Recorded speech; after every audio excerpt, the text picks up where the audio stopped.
Kiddy Estrada, inamin na nami-miss si Alexa Ilacad, nakaka-miss talaga siya.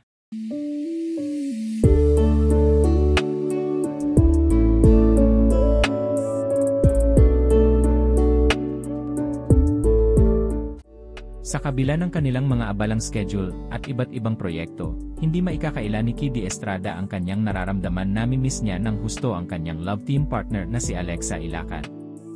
Sa isang eksklusibong panayam na ginawa ng PIP noong August 9, 2024, sa launch event ng basketball star na si Dwight Ramos bilang ambasador ng G-Shocks G-Steel GBM 2100 series sa SM Mega Mall. Tahasang inamin ni Kiddy na may halong pangungulila ang kanyang nararamdaman habang si Alexa ay abala sa kanyang solo project. Habang si Alexa ay nakatuon sa kanyang bagong pelikulang Imujigay, na dinidirect ni Randolph Longjas, at may kasama pang mga bigating pangalan tulad ng South Korean actor na si Kim Ji-soo, Rufa Mai Quinto, at Lito Pimentel. Si Kiddy naman ay pansamantalang nakafocus sa kanyang kalusugan. Bagamat proud siya sa mga tagumpay ni Alexa, hindi maikakailang may kirot din siyang nararamdaman dahil sa kanilang pansamantalang pagkakahiwalay. Naka-lock-in siya for Mujigay. Yes, sa totoo lang, nakakamiss din talaga, inamin ni Kiddy sa panayam. Bawat araw na hindi nila magkasama ay tila nagpapalalim sa kanyang pangungulila, lalo na't sanay na sanay silang laging magkasama sa kanilang mga proyekto at mga personal na oras.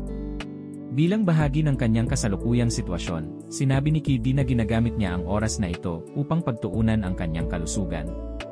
Kamakailan lang, dumaan siya sa ilang mga hamon sa kalusugan, kabilang na ang pagkakaroon ng trangkaso, tonsillitis, at pag-extract ng wisdom teeth.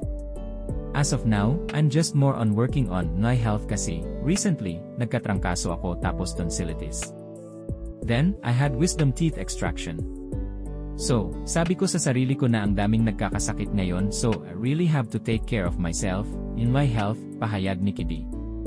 Gayunpaman, kahit na siya ay nagpapagaling, ang pangungulila kay Alexa ay laging naroon. Sa kabila nito, ipinapakita ni Kiddy ang kanyang pagiging supportive at masaya para sa mga achievements ni Alexa, kahit pa sila ay pansamantalang magkahiwalay. Actually, I'm very supportive ako kay Alexa Solomon o kung mag-isa't kasama ako and, yes, I'm very happy for her for this project, dagdag pa niya.